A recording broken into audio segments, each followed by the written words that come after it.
Bienvenue à tous dans cette édition spéciale 8 mars de votre émission Club Plus. Cette émission qui vous informe sur des questions d'actualité. Aujourd'hui, nous sommes le 8 mars, une journée consacrée aux droits des femmes, une journée qui prône les valeurs de la femme.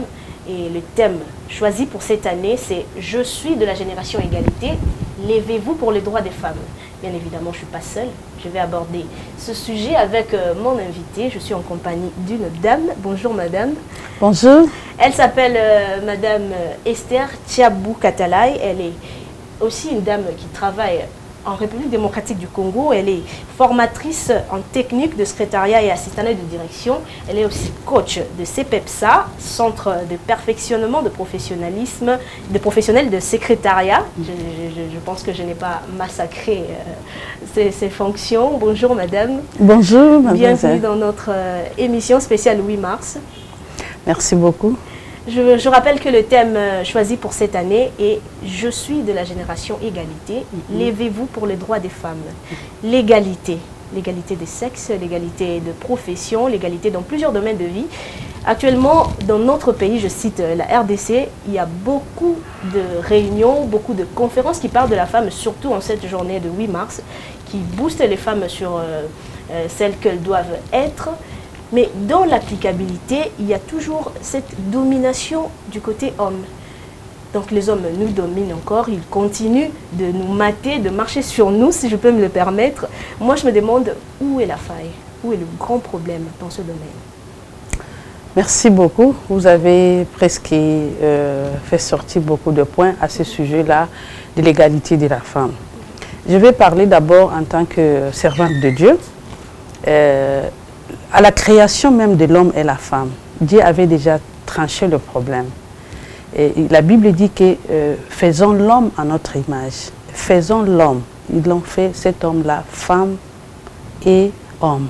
Et Dieu avait donné à chacun une responsabilité. Le problème est lié d'abord à la responsabilité de chacun.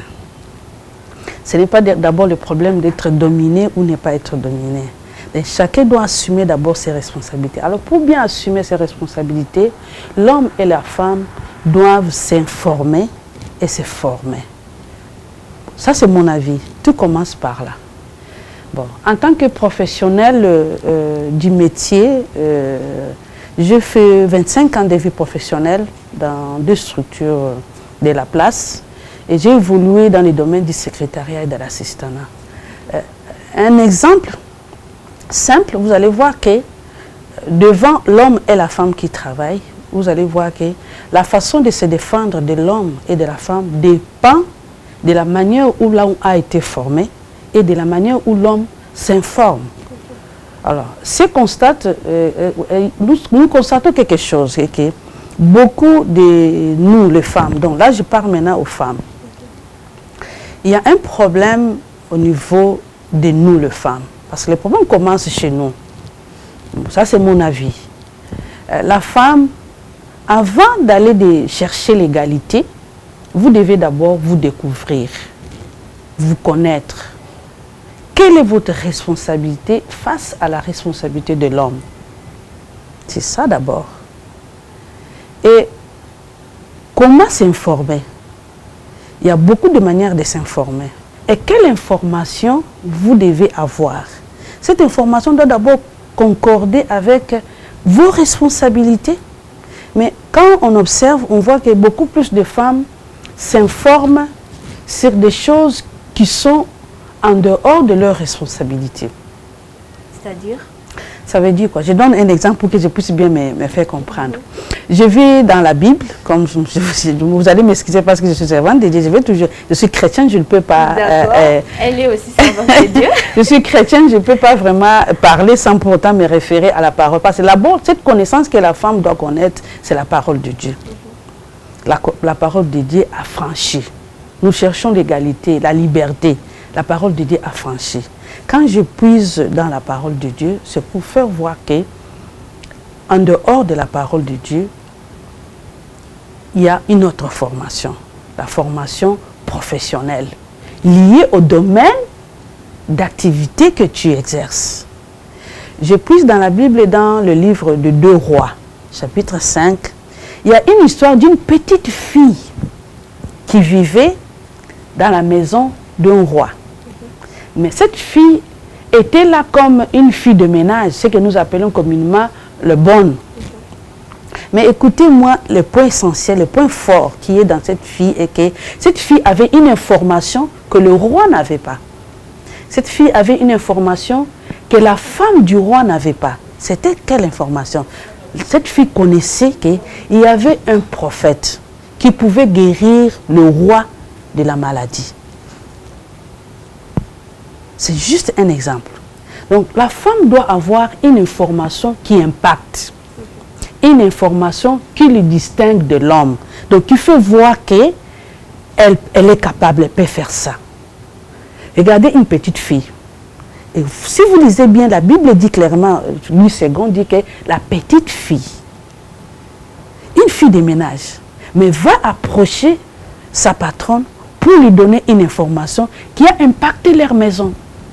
Mais demandez à la fille d'aujourd'hui, à la jeune dame d'aujourd'hui, pendant qu'elle exerce sa profession, pendant qu'elle est au ménage, parce que dès le bas âge, on nous a appris d'abord que la femme, c'est le ménage. Quelle est l'information que la femme a? Quelle formation que la femme a pour s'égaler à l'homme? C'est là où se trouve le problème. La femme ne veut pas se former.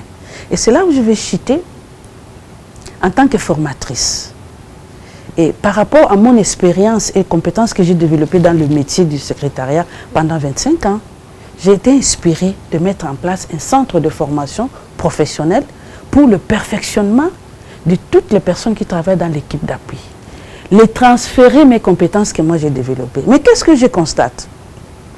Si vous approchez une jeune dame, une jeune fille, une jeune maman qui travaille dans l'équipe d'appui, elle est assistante, vous découvrez vous-même que des fois elle est incapable de prendre note dans une réunion et de rédiger un compte rendu efficace qui répond aux normes. Mais si vous l'approchez, vous lui proposez la formation 5 jours pour $100, elle va discuter, c'est trop. Donc si je comprends bien, c'est la femme le problème. Oui, c'est ça, moi je dis que ça c'est mon point de vue. Oui, il y a le problème de part et d'autre, mais quelque part, d'abord tout commence au sein même de l'intérieur de la femme. La femme doit s'ouvrir à se former et à s'informer sur le droit. Il y a un autre problème, madame. C'est bien de s'informer, c'est bien de se former, mais il y a l'environnement aussi qui nous pose problème. Je suis aussi une jeune fille, nous grandissons dans des maisons, nous avons des parents, des amis et des gens qui nous entourent. Souvent, ces gens constituent une forme de blocage en ce qui concerne l'épanouissement féminin. Souvent, on nous dit que tu es fille, il te suffit d'avoir des bases, donc de faire les études primaires, dès que tu as ton diplôme, tu peux déjà t'arrêter là et commencer à te préparer pour ton mariage. Ils ne tiennent pas souvent compte de notre carrière professionnelle ou de pousser au loin les études ou nos ambitions, des visions en tant que femme. Ces gens-là constituent de blocage, ces gens-là constituent de problèmes, surtout les parents. Dès que vous atteignez un certain âge, même ta maman commence à te dire que tu vieillis, il faut penser à te marier. Donc elle ne te dit pas que tu dois te construire une vie, elle ne te dit pas que tu dois te battre pour te faire un nom, pour te faire une place dans la société, mais elle martèle sur le mariage. Est-ce que l'environnement ne constitue-t-elle pas un sérieux problème pour l'épanouissement de la femme? Absolument, c'est ce que j'ai dit, que ça c'est mon point de vue. Tout c'est d'abord la femme. Et la femme, quand je parle ici, même le parent. Le parent dont tu parles là, c'est d'abord la maman qui a l'éducation de l'enfant dans la maison. Moi, j'ai béni Dieu parce que j'ai eu une mère qui était exceptionnelle. Il n'y en a pas beaucoup. Ma mère, en tout cas, je la salue là où elle est. Bonne fête, maman, Suzanne. Elle était exceptionnelle dans quel sens? Je pouvais être épousée déjà quand j'avais 15 ans. J'ai grandi dans un milieu, au Kassai, où à 15 ans déjà, la fille, on te voit déjà que tu es déjà prête, tu es femme, tu dois aller au mariage. Et déjà même les amis de parents qui font des commissions pour leur jeune homme qui a déjà grandi, non, ta fille là, tout ça. Moi, ça m'est arrivé. Mais maman s'était distinguée elle se référait toujours à une de ses amies qui était allée trop loin avec les études, qui était aussi mariée, mais qui s'épanouissait d'une autre manière qu'elle qui était ménagère. Alors, elle me disait ceci, ma fille, le meilleur est à venir. Tout ce que tu vois aujourd'hui, c'est marié, tout ça, là, tu vas te marier. Mais d'abord, les études.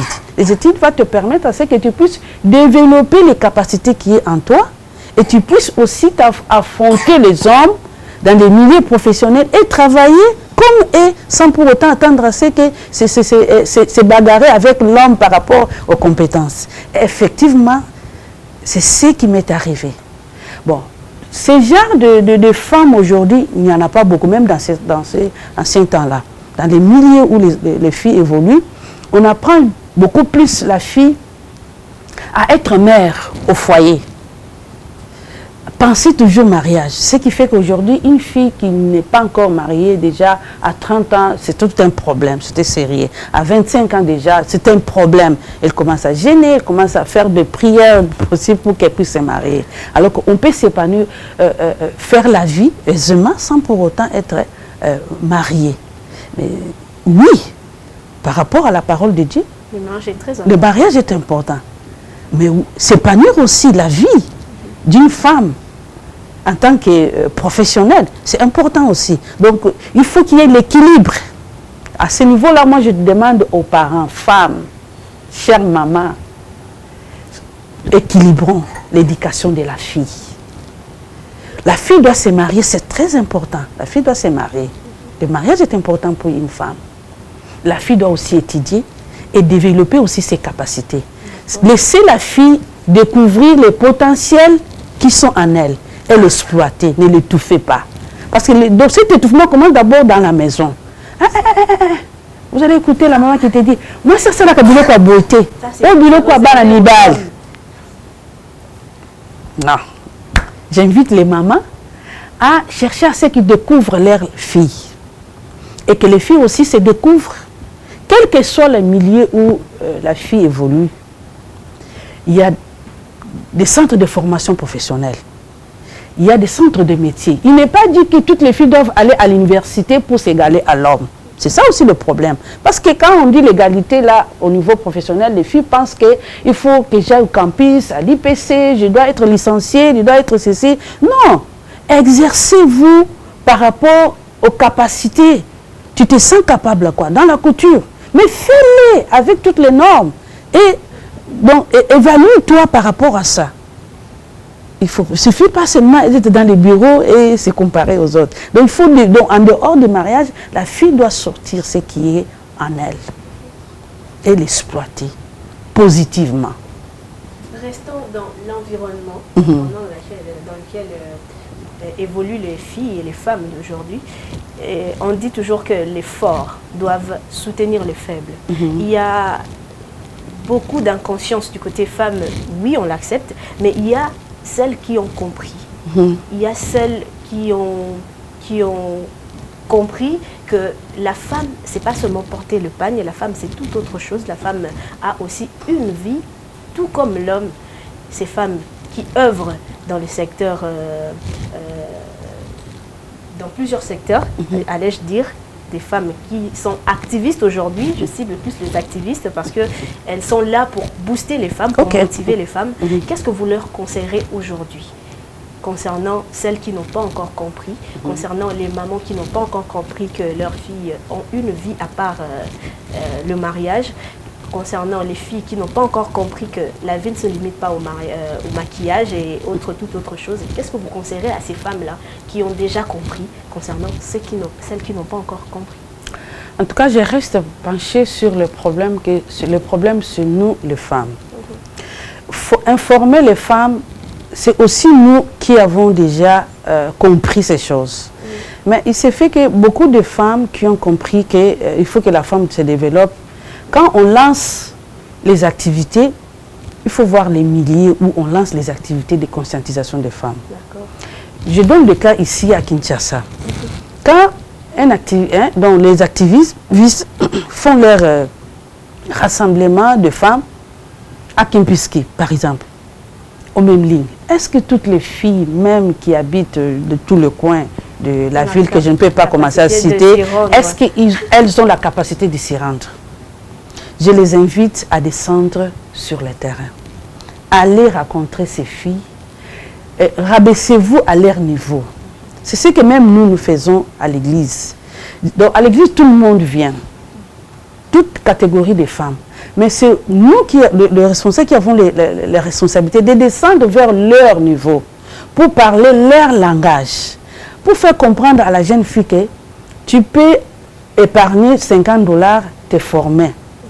Au lieu d'épargner 50 $ pour acheter le cabello. C'est toute une information, c'est toute une manière de comment les amener. Mais il faut aller vers eux là où elles sont pour les conscientiser et les amener à comprendre que la vie ne se limite pas à apparaître belle, à avoir une belle forme. Non. Oui, tu auras la belle forme, tu vas apparaître pour séduire l'homme. Mais après, c'est toi qui vas encore se plaindre que l'homme me domine. C'est pour ça que je dis que le problème, c'est la femme. C'est la femme elle-même quelque part. Quand elle fait tout seulement pour apparaître à l'homme, pour séduire l'homme, elle se limite là. L'amener à ce qu'en dehors de ça, c'est bien d'être belle, même de la Bible l'autorise, les Esther, ils se sont rendus belles pour que le roi puisse l'admirer. Mais en dehors de ça, Esther avait une autre capacité que se rendre belle. C'est là où les filles et les femmes, nous devons quitter ce niveau-là. De rester seulement à chercher à se rendre belle et apparaître. Mais chercher à se former, à découvrir les capacités qui sont en nous. D'accord, je crois que nous sommes arrivés à la fin de cette édition spéciale. Rapidement, votre dernier mot. Adressez-vous à la population congolaise, aux filles, et vous pouvez aussi en profiter pour donner le programme de votre formation parce que vous êtes formatrice dans le domaine du secrétariat. Merci beaucoup pour cette opportunité. Je vous remercie d'abord de m'avoir donné cette opportunité. Le plaisir est partagé. Et sur votre chaîne Télé Plus. Merci beaucoup à toute l'équipe de Télé Plus de m'avoir accueilli dans vos locaux. Et à toutes les femmes, je vous exhorte à chercher à vous connaître. Pour vous connaître, vous devez participer à des séances de formation, de sensibilisation, de conférences. Il ne faut pas fuir les conférences. Une fille, quand elle entend seulement conférence, conférence en Guayanine. Donc, il ne faut pas fuir les conférences. C'est dans les conférences qu'on développe certaines choses. C'est dans les conférences qu'il y a des motivations, le moment de boostage où on t'amène à te découvrir et comprendre qu'est-ce que je suis capable. Et dès que tu comprends ce que tu es capable, tu cherches maintenant à te former dans ces domaines-là pour exploiter ça et s'égaler maintenant à l'homme. Et pour cela, j'ai compris que je suis formatrice en technique du secrétariat et j'ai tout un centre de formation qui se trouve à Kitambo Magasin, c'est PEPSA. Là, nous formons les secrétaires et les assistants professionnels pour 3 mois. Et vous avez votre brevet, vous pouvez postuler ailleurs. Et si vous êtes un professionnel du métier, vous travaillez, nous avons des formations de renforcement des capacités de 3 jours, 4 jours, selon le domaine de compétences que vous devez développer dans votre poste de travail. D'accord, merci madame. Merci d'avoir répondu présente à notre invitation. C'est tout pour cette édition spéciale 8 mars de votre émission Club Plus. Nous étions avec madame Esther Tchaboukatalay. Nous avons parlé de la femme, nous avons parlé de vous. Et on est dimanche, on est le 8 mars. Bonne fête à toutes les mamans et restez branchés sur Télé Plus. Au revoir.